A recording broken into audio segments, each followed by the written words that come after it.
Bienvenidos a este webinar. Gracias por tu interés y por... Welcome to this ATA Insights webinar. Thank you for your ongoing interest and support of our webinar program.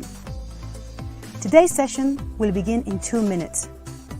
ATA Insights Webinars is an online platform for the dissemination of professional renewable energy knowledge across international borders. Our aim is to democratize access to information, for innovation to spread faster, and to make the industry more competitive. And we do this through our online session, open to all our members. Every year we do more than 100 sessions with over 250 speakers, 50,000 attendees from more than 50 countries. To participate in the session today, use the chat on the right-hand side to introduce yourself, your company, and where you're joining from. Under the screen, you will find the Q&A box, where you can send your questions for the speakers. We will get to as many as we can today. We're recording this session, and we will send you a link to the materials in a few days.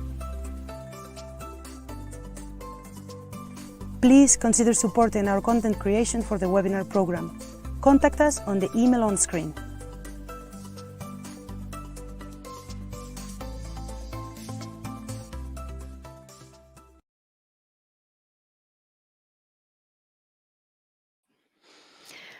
Good morning, ladies and gentlemen, and welcome to this webinar where we talk about renewables in Africa and what's happened towards 2030.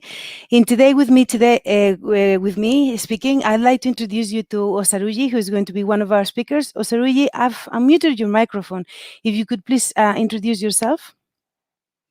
Okay, good morning, everyone. My name is Osari Orobosogbaide. I work with the Africa Finance Corporation as a Vice President for Project Development and Investments. I've been there for a couple of years, I think about 10 years now. So it's a pleasure meeting everyone. Excellent, thank you very much. And I'm going to try and see whether, Tariq, are you there? Are you online? Can you hear me? Hello, Tariq?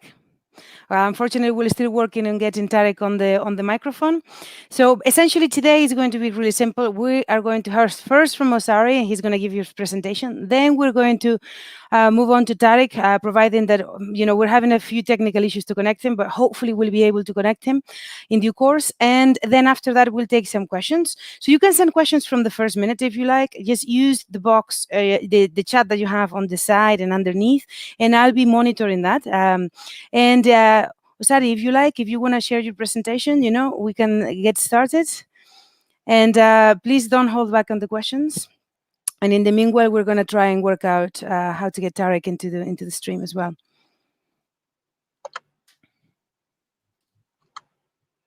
Okay, can you see the screen? Yes, I can. Okay. Here we go. I'm going to take my screen out, okay? And you can begin your presentation. Thank you very much. Okay. So good morning, everyone. Again, like I said, my name is Osari Orobosogbaide. I work with the Africa Finance Corporation. I will give a few, I think today, just to talk about the future of renewables. I think it's safe to assume that the future is here with us already, given how well renewables are doing and continue to do in the mainstream markets, especially with grid-based power and off-grid solutions. But in the meantime, I would first of all introduce AFC for those who may not have known about AFC for a few slides, what we do. I talk a bit about the renewable energy space, mainly from a cost reflectivity and how competitive renewables currently are, and then maybe a few words about what I see as the future. And then we will come to, as a project developer, what we look out for, not just from project development perspective, but also from an investments perspective in supporting developers on their projects across the continent. So if I start now with the presentation, I hope it's moving. Okay, so AFC is an investment grade multilateral institution which is established by treaty between sovereign states. So today, I think the balance sheet of the organization is about $7 billion. The $6 billion was a 2019 figure. And we've disbursed well over $8 billion on investments across the continent.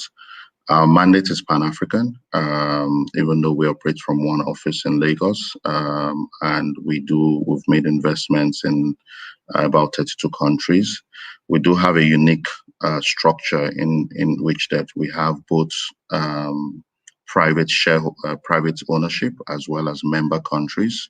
And I think today we have about 28 member countries, and these countries provide us with what we call the preferred creditor status, such as what you would have with other institutions like other multilateral institutions. I think we're one of the highest rated institutions on the continent, which allows us to easily access capital from a lot of platforms, including the Eurobond market. And that has become a great source of balance sheet for us in terms of giving us the firepower to be able to invest. We see ourselves more as an infrastructure solutions provider, and this has allowed us to focus on 5 key sectors: power, renewables being the key sector in that space today, which we'll be talking about. But we do others like gas to power, transmission lines, and distribution lines. We also invest in natural resources, which is oil, gas, and mining, because again, in Africa, there's a very commodity-rich geography. We'll do transport, logistics, telecoms, and heavy industry. Now, the focus on these 5 sectors has allowed us over the years, since 2007 when we were formed, to build significant expertise in these sectors. But you can see that infrastructure has been defined so broadly, but within these sectors we have subsectors. So for example, if I take transport and logistics, you can see that it has ports, it has roads, it has rail, aviation, it has marine, and all of that. So it gives us a very deep breadth of what we can do in that space. Again, below are some of our partners. This is not in any way a true reflection of the entire scope, but it was just to show a few of the partners we've worked with. But beyond the 5 core sectors, what we also do, which also increases our scope and latitude, is the fact that we are able to work across the capital structure. So with our balance sheets, we're able to provide not just principal investments in debt, equity, mezzanine, in many instances, including refinancings and all of that, but also we do provide early stage development capital for projects. So basically taking a project from, I would say, the idea stage to bankability is what we really pride ourselves to do. But again, this is a small part of the balance sheet, as the idea is to mobilize the remaining part of the balance sheet towards larger investments. So our typical investment size would be anywhere above within the 50 million range will be the sweet spot for both debt and equity. But for the early stage development capital, we could put in anywhere between $3 to $10 million to support the project in the early stages, such that it can attract the required funding. We do offer other services like advisory, which also includes project development advisory, but also capital raising and other services. We have a very impressive syndications team who also will participate in help to provide solutions when we do require their services, especially with working with other institutions, corporate institutions, to provide financing. And then we do have our in-house treasury team, but more importantly, not managing the treasury, but also providing us with client solution services like swaps, hedges, and all of those kinds of products, which enhances our overall investment offering, but more importantly, enhances the customer experience from being able to provide solutions across the capital structure. Whether you're doing a toll road project, whether you're doing power plant project, whether you're doing wind farms, which is a service we would provide. One slide I didn't have here was some of the projects we've done in the past. So we've worked on a number of projects across the continent, one being in Cape Verde. We have we're the largest investors in a 26 megawatt wind farm there, which has been operational, I think, since 2008, 2009. We also recently under construction for a hydro project in Côte d'Ivoire, which is about 44 megawatts. We also have made investments in a 340 megawatts power plant in Ghana, and we continue to develop others in Senegal and a number of places. We also have done the 60 megawatt wind farm in Djibouti, which is now under construction, and a number of others. Like I said, we've invested over $8 billion in across the continent. So these are just a few projects that come to mind, which shows our experience and pedigree in terms of what we do and what we can achieve on the continent with our partners. Coming back to the topic, on the renewables in Africa, I think, again, like I said earlier in the opening remark, is that we see renewable energy as the future, and again, it's safe to assume that the future is here already, given the strides that have been made with renewables, especially solar. I think the Egypt Benabar project, in the South African refit program, both with winds and even in Morocco as well, both in wind and solar, are just a few of the very, very important projects that on a grid base that you would see, and which tells us, and you can see the prices of those renewable projects in terms of levelized cost of electricity to the end user, and you can see how competitive over time this has been. The graphs below show how the renewable energy price of the cost of installed power has basically dipped over time, and this is given birth to, one, I think, competition, but also more importantly, the ability of the technology to also evolve and make it readily available. But more importantly, I think for nation states and sovereign entities to also adopt specific policies at embracing renewables as the way to go. Beyond the big projects, as you can tell, there are also the small scale, especially on the solar side, on the distributed power, the rooftop solutions, the mini grids, again, which is revolutionizing places in Africa that won't have ever thought of electricity in maybe another 10 to 20 years. But the democratization of electricity, as I'll call it, has been able to happen just as a result of these interesting solutions that we can now find, especially with the solar. I'm hoping that this will remain so. But more importantly, I think there's always the conversation as to, can these intermittent sources of electricity remain the boost for industrialization, which is something we need in Africa as well. But I think recent strides in green hydrogen and battery technology could also be the way to go in terms of ensuring the renewables are the way to become the real future for and are able to make a difference on the continent. So my sense is that for I think battery technology storage, pumped hydros, especially where you have old mines, as well as green hydrogen, are sort of the future.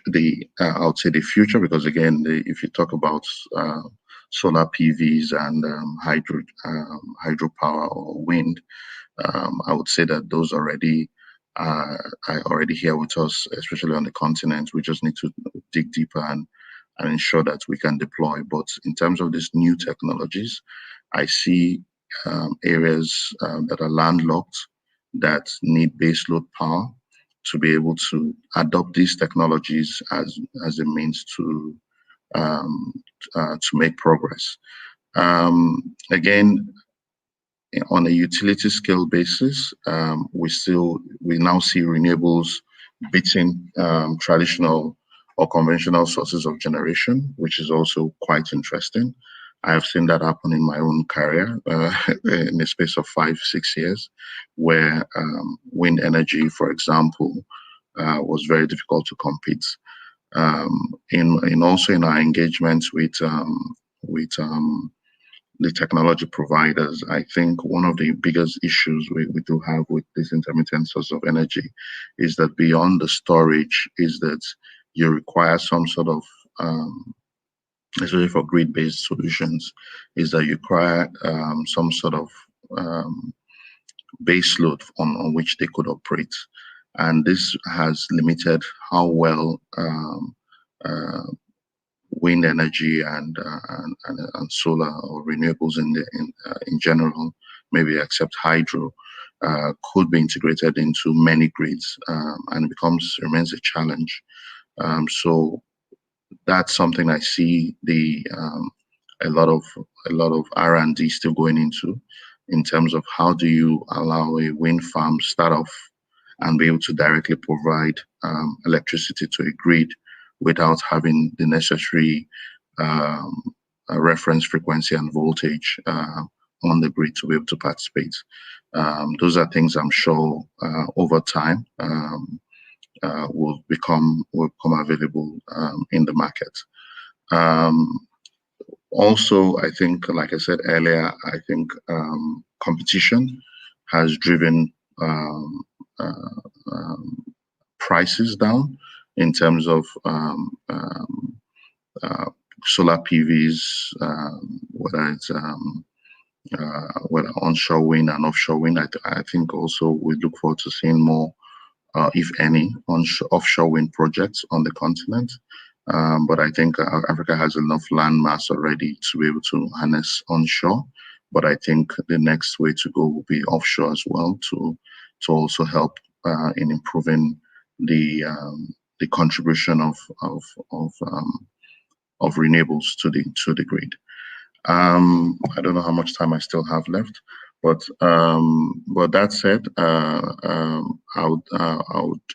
I still think that there's renewables will continue to play a big role on the continent. It will play a big role in making sure that rural communities that are unable to get the last mile transmission solution to those places will be able to use renewables as a way to sort of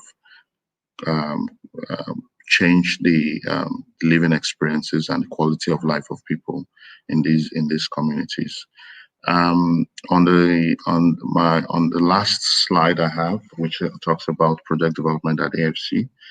So the question is, what do we do with our sponsors and providers of especially project developers who are seeking to take projects, renewable energy projects, from an idea stage, or even they've had experiences before on other projects, and taking them to a stage where financiers like ourselves and others could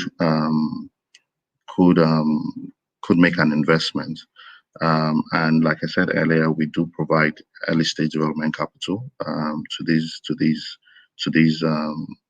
projects to allow a lot more bankable projects come on stream, because again, that's what we see as the biggest bottleneck on the continent. There are not enough projects. Everyone has enough resources and firepower from both Europe, within Africa itself, to make the investments, but it takes time to make sure there's a solid project that investors are willing to invest in. So there are 4 at least basic requirements that we would like to see in a project. So, for example, we want to see that a project feasibility has been done.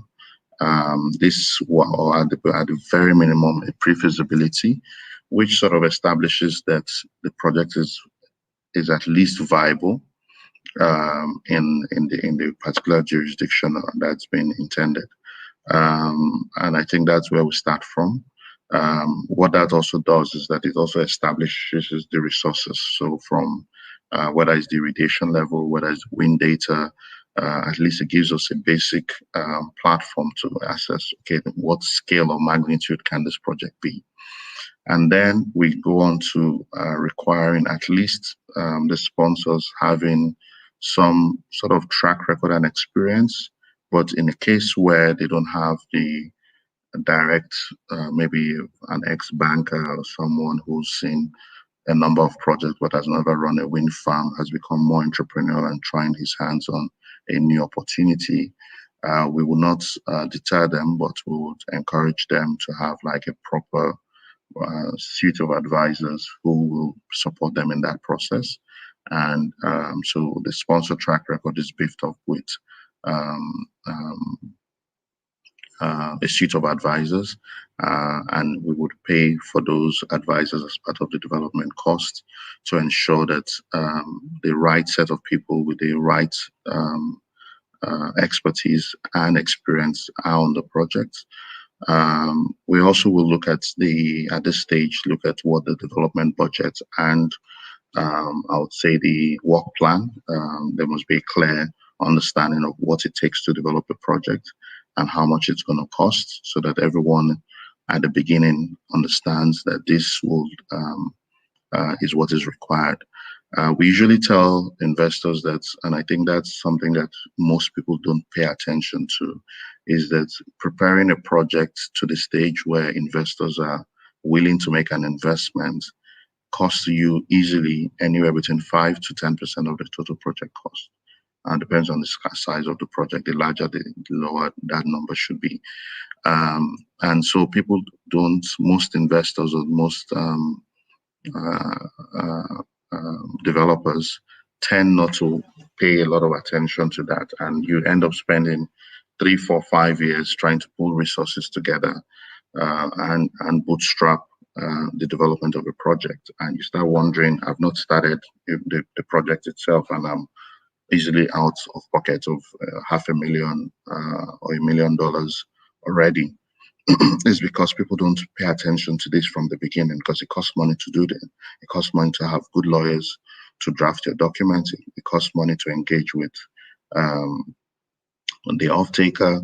It costs money to have proper wind resources or irradiation assessments done. It costs money to assess whether the grid is capable of taking the power. It costs money even when it's a mini grid or a mini rooftop to check whether what payment solutions and the ability of the customers to pay even in those circumstances. So this is why we think our value proposition as AFC to sponsors makes a lot of sense. And lastly, I think we want to see the project structure, which is driven more by the contractual framework in the country. This is more related to grid-based solutions, where there must be a proven sort of like framework for offtake.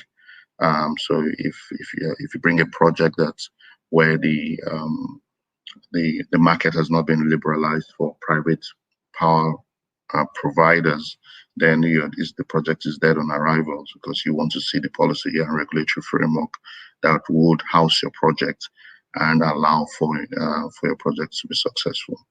So I know I've spoken, taken some time, so I would maybe stop here, and we'll be happy to take questions from the audience.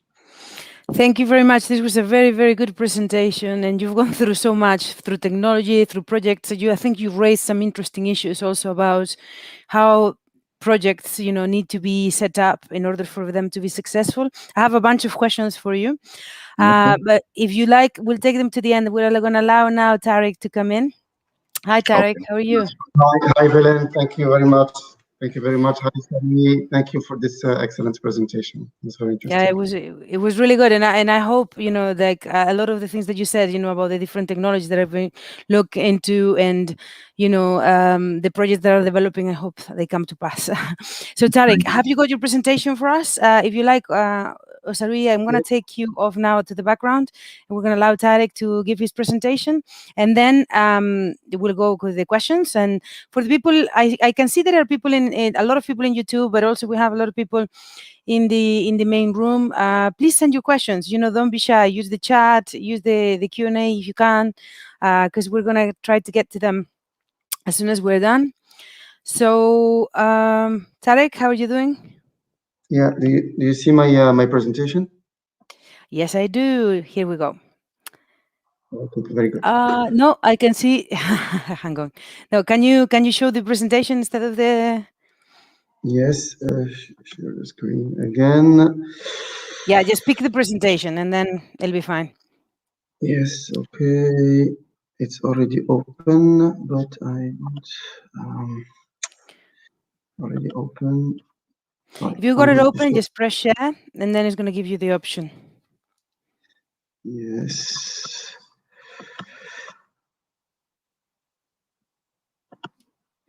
Now I can see it. No, go back. Now I can see Okay. StreamYard again. Here we go. Now, okay. Can you put that on a large screen? Yes, do you see it in our screen? Yes, okay. Perfect. Okay. Go ahead. Sorry about that.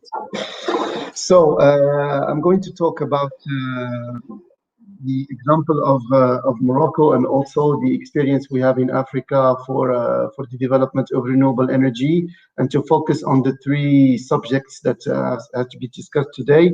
First of all, just to present the reason why Morocco is, I would say, an example that could be applied elsewhere.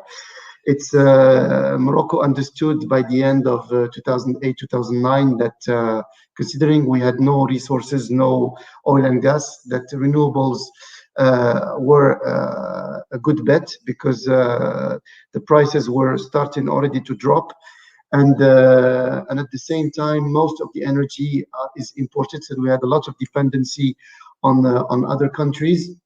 And the economy was expected to suffer greatly in the upcoming years. So Morocco's starting from the very highest level of the state, decided to go for renewables and to invest on the most mature technologies that are solar, hydro, and wind.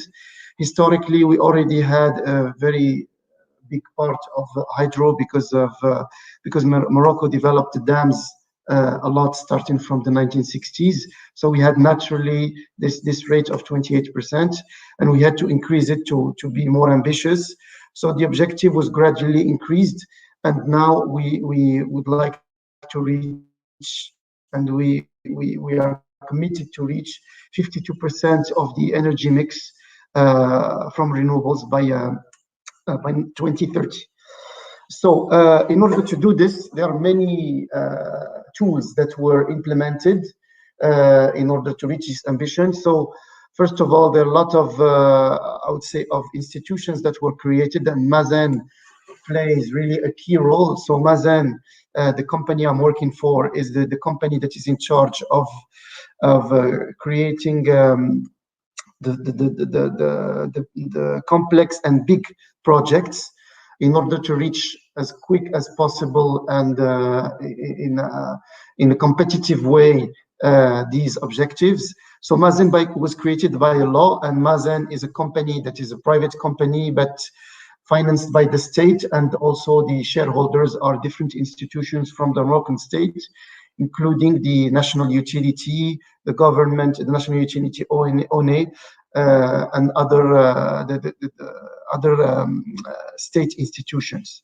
So many laws were created in order to push forward the renewable energy. So Mazen, for example, was created by a law that gives the prerogatives, that gives the responsibilities of Mazen and the relationship with the other stakeholders, including the utility and the state, in terms of financial stability, in terms of technical quality of the energy, of interfaces, etc. So this was really set in a law.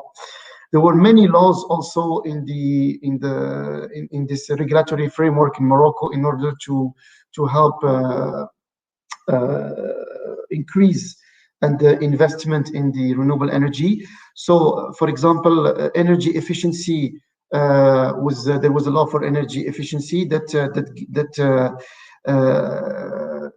where the energy audit becomes compulsory. It's a decree that 217746. Then there was a law for the creation of of another agency that is dedicated to the energy efficiency. It's called AME. It's a law 4709.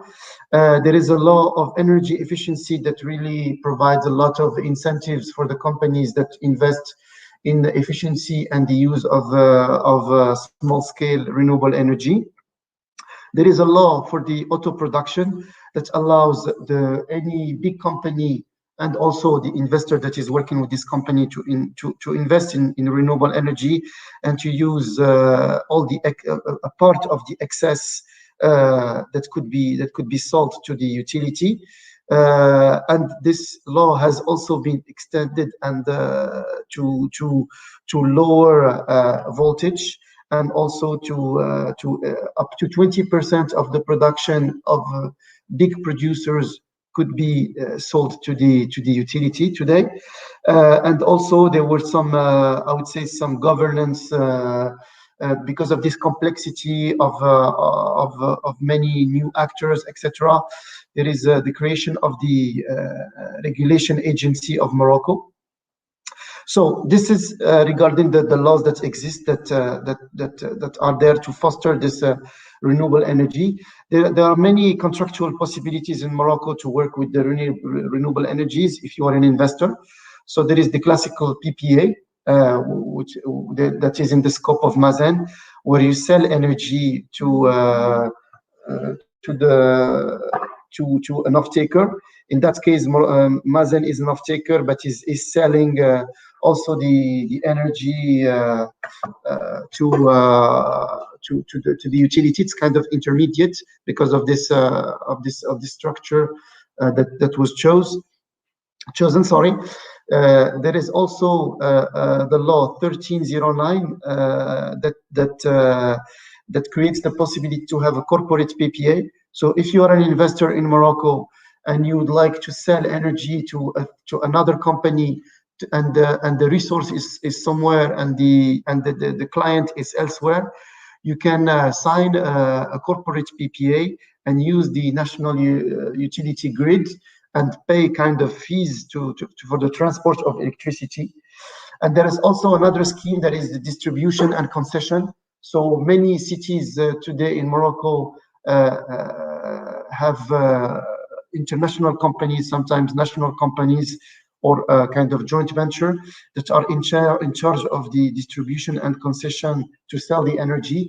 And these could use at a certain rate renewable energy. So in terms of guarantees that were used so far, but this is not a rule, it's a case by case, but I can talk about the first projects of Mazen. There were some guarantees that were given by the state to the IFIs to reassure them about the payment of the debt, also about the payment of the energy. Also, there is a letter that I would say of support to the developer. That is one of the possibilities. So this is about Morocco. When you talk about Africa, I know that it is very difficult because we've been working with many African countries to develop projects, and it is very difficult to have the guarantees from the states in Africa. So there are possibilities sometimes to go through some international institutions, for example, like the World Bank, NIGA, and have other kind of security like PCOA or other possibilities. But first of all, you have to reach bankability. Again, I will talk about bankability later in the upcoming slides. So talking about the Moroccan market, today the market is very large. So as we said, Morocco would like to is committed to reach 52% of the energy mix from renewables by 2030. So it is a huge market with all technologies represented, including solar, wind, and hydro. So you can see here underneath the some of the projects that are in the pipeline. Some of them are already in the state of I would say, of development, of construction, and a lot more to come. In total, it would be around 6,000 megawatts that need to be developed. And there could be, of course, possibilities to work with the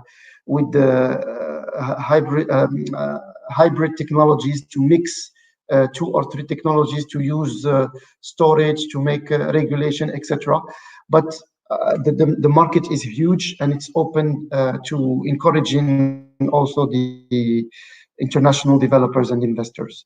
So also another a market that is really opening seriously today in Morocco, and maybe could be also open in other parts of Africa, is the hydrogen. So today we talked about intermittent energy and dispatchability. Many solutions are there to solve this issue: storage, use of, for example, CSP for solar, use of batteries, etc., use of water pumping, many things. And hydrogen, the good thing is that you don't need to, you can store whatever you produce, and you can even transport it easily today with the maritime logistics and sell it all around the world. And Europe is investing more than $100 billion on this, and they still need a lot of hydrogen from outside Europe, because it's not enough, even if the best case scenario is not enough in terms of production. So there is plenty, there is a room for any developers in Africa that would like to export the hydrogen produced from green energy. So talking about the African market, so I would like to give the perspective of Mazen, because Mazen has been working with many countries to at least to share know-how, to make capacity reinforcement, but also to sell services of technical assistance and to make co-development. So we have today 14 MOUs signed in Africa.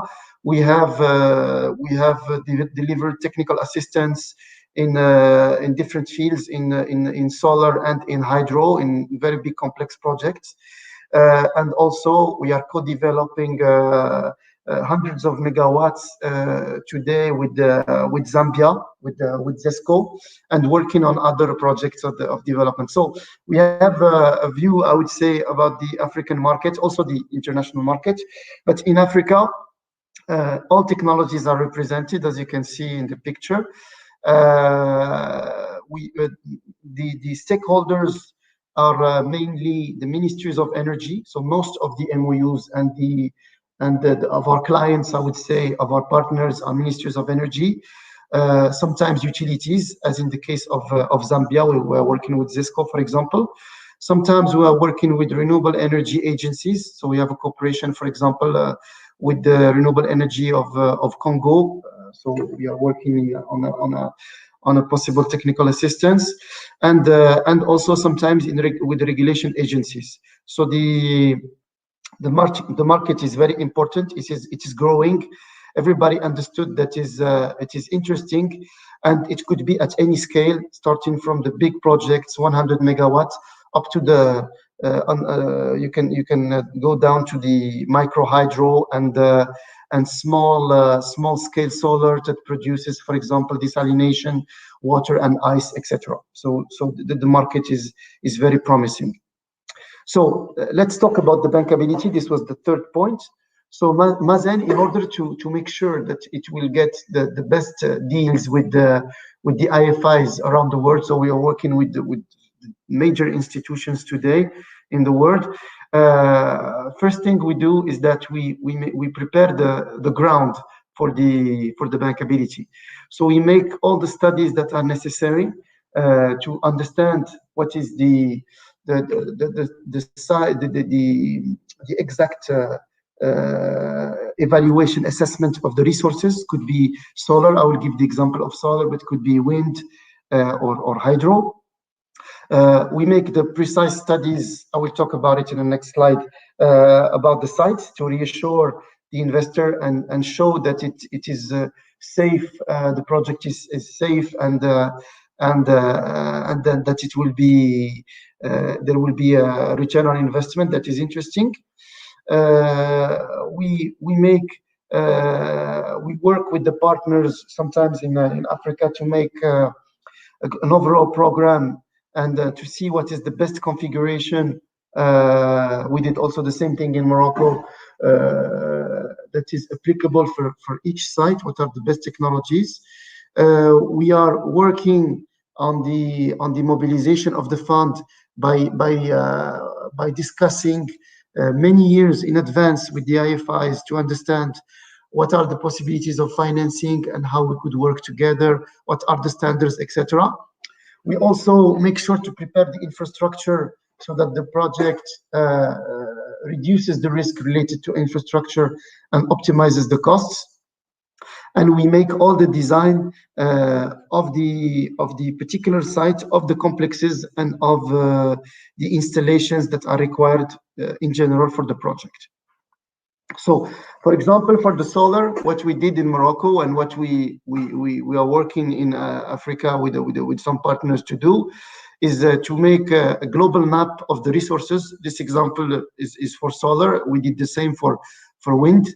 So we start by a very big geographical information system, and then we spot gradually the best areas where the sites could be located, and we exclude many areas, for example, where there are natural reserves, forests, etc., to go really to the best spots.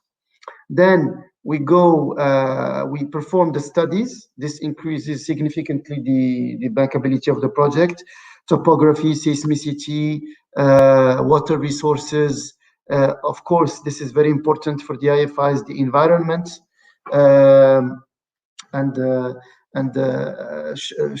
proving that we do not disturb the ecosystem.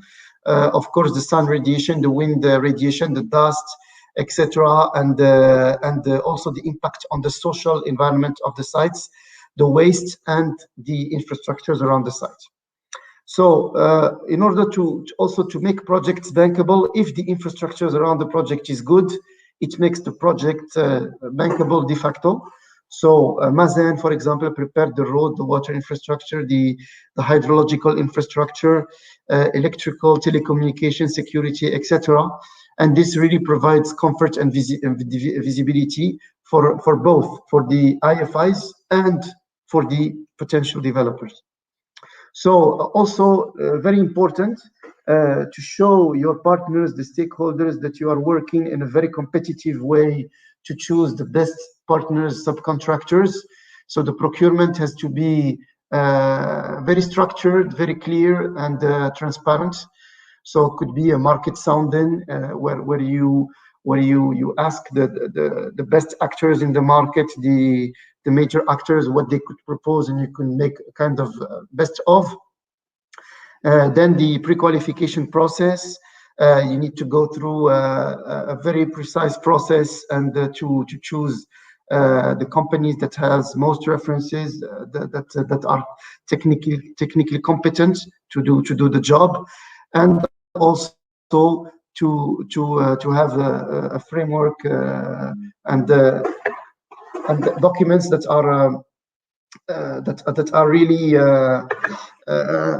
structured and comfort the partners in terms of structure of risk sharing, etc., until the closing of the project. So this is very important for the bankability. We need also to show the methodology to monitor the job and to give visibility to the partners, the IFIs, on the engineering, to give the KPIs on the engineering, on construction, on all the logistics, the permits, and to show that you will be capable of showing the health and the good progress of the project anytime, from engineering to the startup of the project. So this is key to reassure the partners and to get the best deals from the IFIs, and also to challenge the developers to have the best services possible from the construction companies. Also, you have also to be capable to monitor and to show how the production is going to be in the future, to have some very good models about the performance, and to monitor, to track this performance in the first phases of the project, and to show that you are capable of monitoring this in the years of production. So this, of course, needs to rely on experts, or to have, for example, in Mazen, at the beginning we had to rely on some third-party experts, but now we have this expertise internally, and with the experience of the projects that we provide as technical assistance to our partners. So just to give you an idea of some institutions we have been working with, European institutions, African institutions, international institutions, the World Bank, European Union, etc., the African Bank of Development, KfW, AFD, CTF, and also major players in the banking sector in Morocco. So all these companies are really, it is very important for them to have this bankability aspects.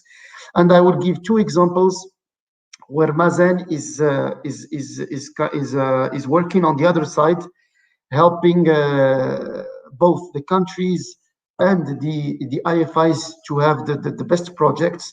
So this is a first initiative, Desert to Power, where Mazen works with the African Bank of Development, and our president, Mr. Bakouri, is the chairman of the board for this initiative, where we help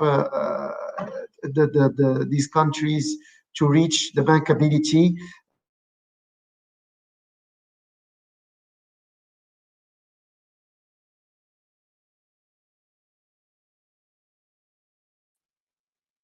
Projects, working on the infrastructure, the acceleration of the on-grid and off-grid projects. So basically, we are making a scoping, then we are monitoring all working on the technical aspects of the studies, and preparing the ground for the projects. And you can see here the countries that are involved in this initiative.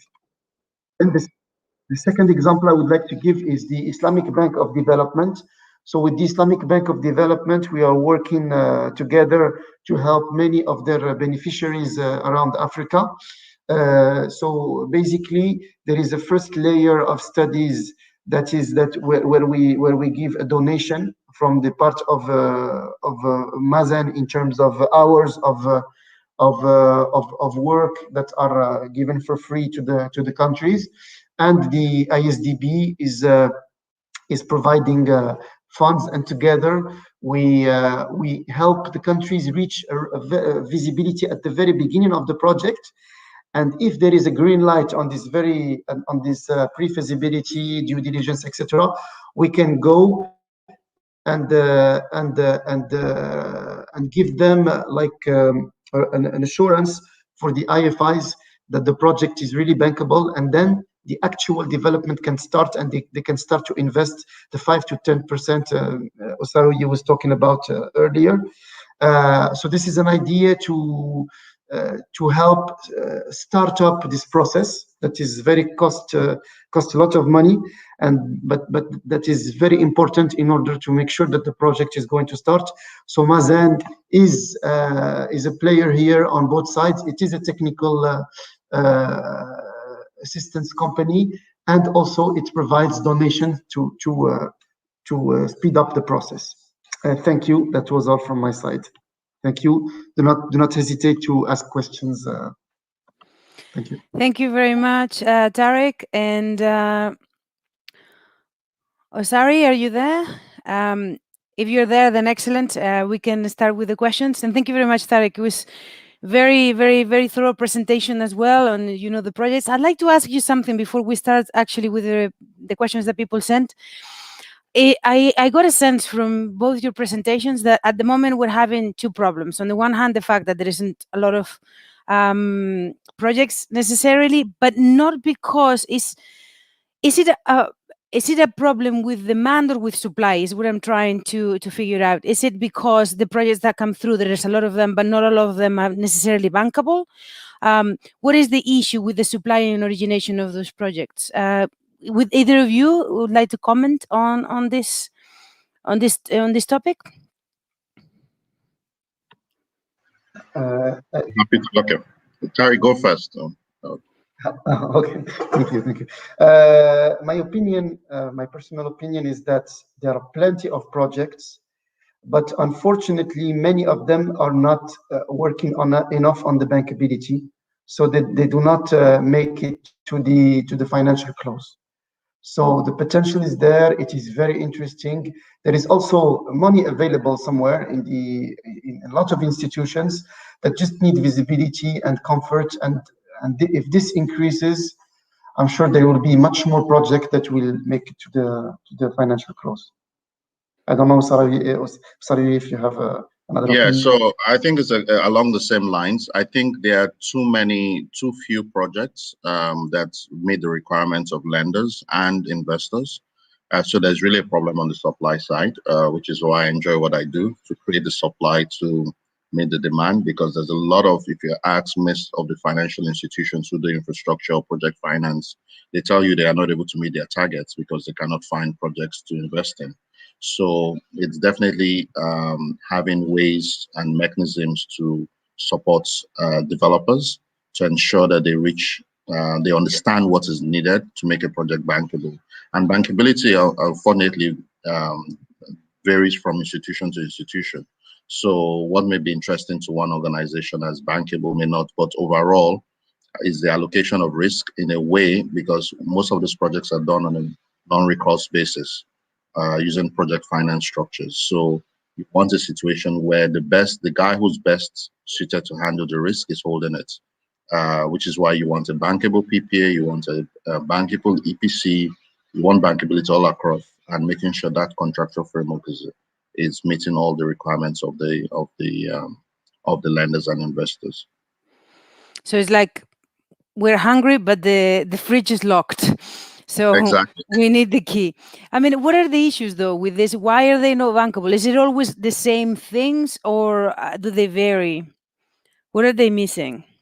So let's think about it. I think it's also, I think there's I think we'll get there, but it's just going to take a while. So for example, in Europe, you want to do a 1,000 megawatt power plant. There are going to be very, very strong institutions that have balance sheets, the likes of EDF, who have a lot of experience, who can raise money on the bond market and get the project going immediately. We sort of lack those on the continent. So every project is done in a very piecemeal approach. So you take a project, you have to show it, you have to dimension it. You basically, what governments will typically do in other countries is what entrepreneurs will do. So in Canada, for example, which is the biggest IPP market, project finance infrastructure developer on the continent, across the world, is that they basically, when a project comes out, it's already done. It's already, so all the investors are doing is just cherry picking and saying, okay, they just add a little bit of value. But here you have to get your own PPA, you negotiate it. The templates are not the same, but I think markets like Morocco and Egypt have have like standard and templates that investors can use.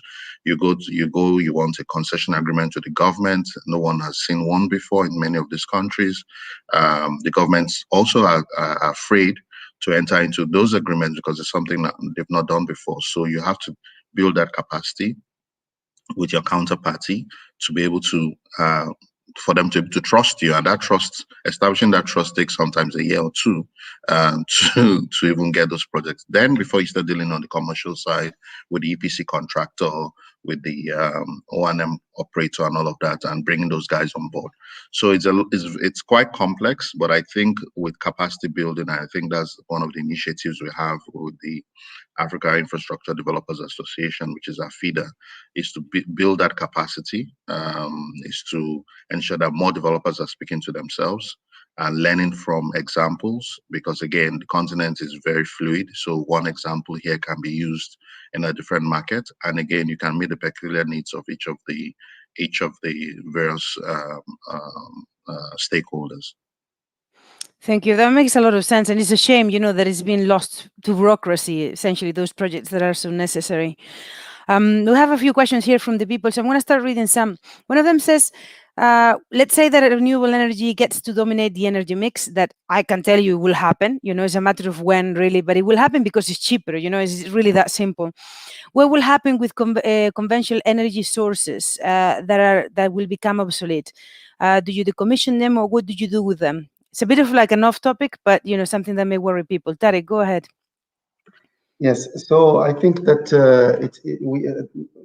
the utilities and the companies in charge of this have to be realistic, because they need, first of all, to make sure that they understand the characteristics of the renewable energy that is integrated in the grid.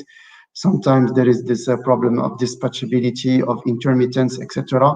So they have to do it gradually, and to hybridize when necessary, and to monitor how the stability goes for the network until they maximize, and they have. So the decommissioning is not something that you have to do as soon as you have the renewable energy, but it's an ideal that I'm sure it will be reached in the upcoming years. But the stability of the grid needs to be really monitored all the time.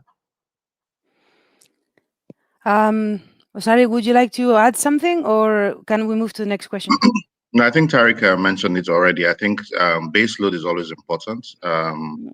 In these intermittent sources of energy cannot stand on their own most times. So you need some sort of base load frequency and voltage to be able to allow the wind farm participate. But I'm seeing very interesting places where renewables at particular times of the day constitute about almost 70% of the grid capacity at a particular time. So, but again, you still are relying on that base load. But again, it's going to take a while to you're not going to decommission, but maybe what will happen is that you don't develop too many new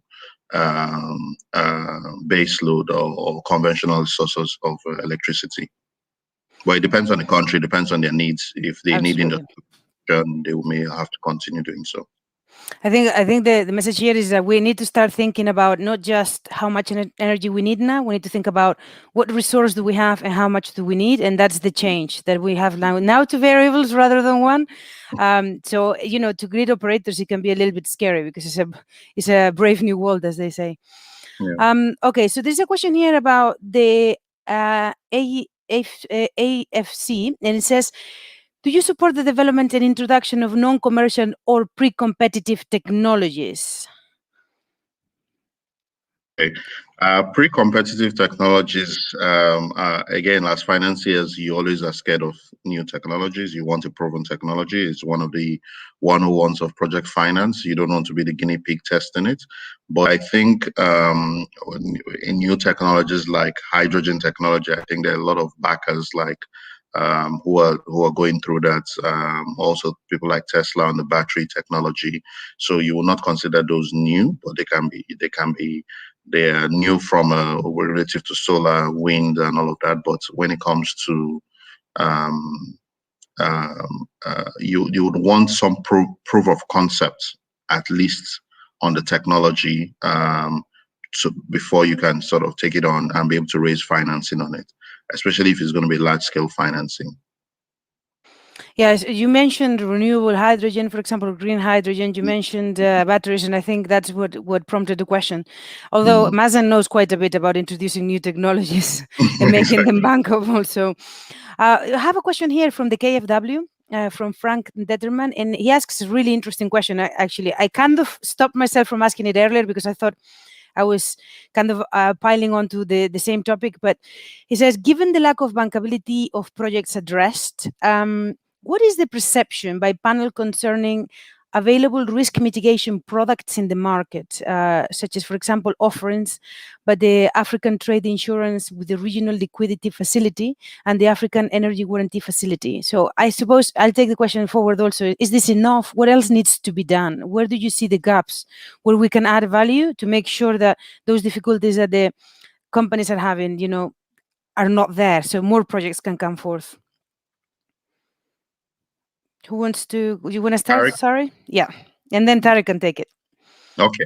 So, I think, so thanks for the question. I think it's a very important one. Without those sort of credit enhancing institutions and products, some of these projects are dead on arrival.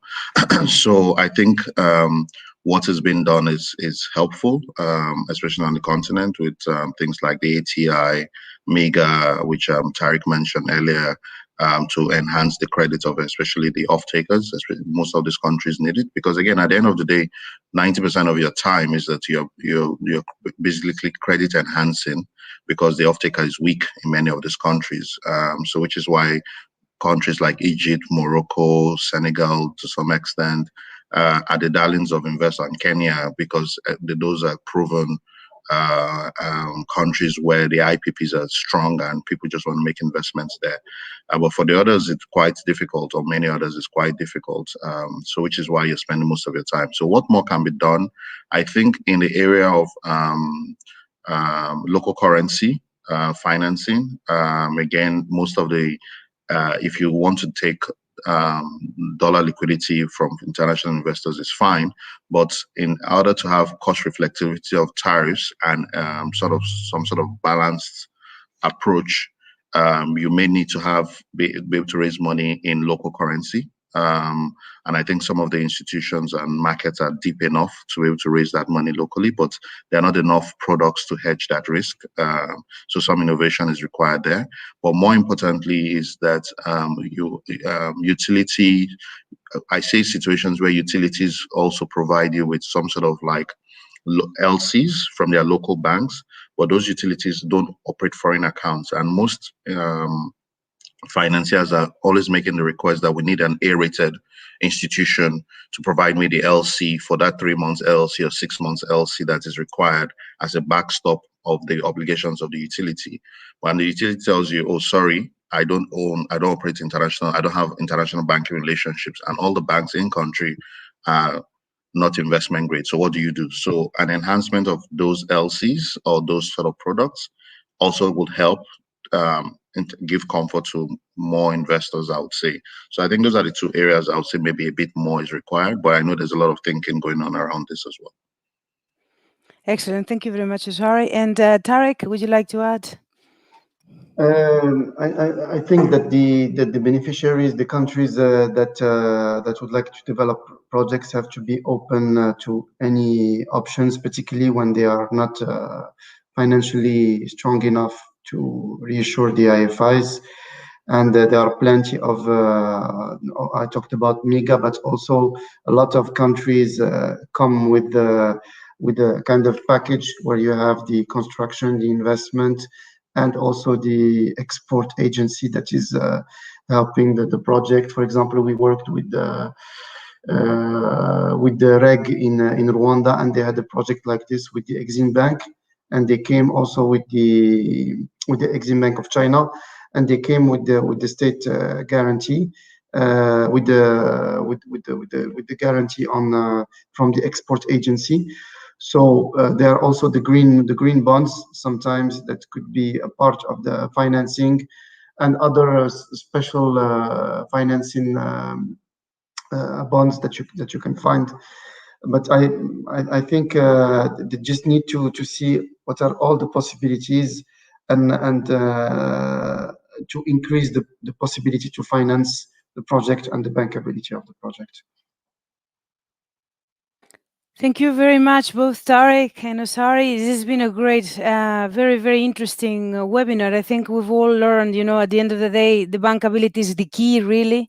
Many still challenges are there, but also the opportunity is so huge, whomever gets it right. I mean, there are so many opportunities across Africa, and it appears already that there is big work and big focus on making the difficulties or these challenges easier to bridge. What is for sure is that renewables is the way. I mean, it's such a wealthy continent in terms of resources. It's only a matter of time before we get there, and hopefully, next year we can meet again and we'll move along very, very quickly. And I'm looking forward also to see, how the African continent moves towards green hydrogen. I know that Morocco is doing a lot on that and the new technologies, because I agree that we have to look at the grid, and make sure that that we don't risk, the grid system. It's becoming a very valuable asset, I think, and it's one that we need to value a lot more. So thank you very much, Tarek. Thank you very much, Osari, and hopefully we'll see you in the next webinar. Thank you very much for everyone in the audience too, and we will send you the materials by tomorrow. Thank you very much. Thank Thank you. you. Thank you. Bye.